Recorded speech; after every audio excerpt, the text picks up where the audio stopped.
13 నుంచి కొన్ని మాటలు చదువుకుందాం. 4వ అధ్యాయం 13వ వచనం నుంచి నేను చదువుతాను, వినండి. మొర్దెకై ఎస్తేరుతో ఇట్లు ప్రత్యుత్తరం ఇచ్చి, రాజనగరంలో ఉన్నంత మాత్రము చేత యూదులందరికంటే నీవు తప్పించుకుందువని నీ మనస్సులో తలంచుకొనవద్దు. నీవు ఈ సమయమందు ఏమీ మాట్లాడక మౌనముగానున్న ఎడల యూదులకు సహాయము విడుదలయు మరి ఒక దిక్కు నుండి వచ్చును గాని నీవును నీ తండ్రి ఇంటి వారు నశించుదురు.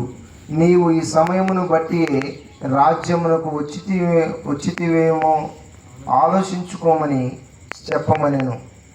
అప్పుడు ఎస్తేరు మొర్దెకైతో మరలా ఇట్లనెను, నీవు పోయి షూషను నందు కనబడిన యూదులందరినీ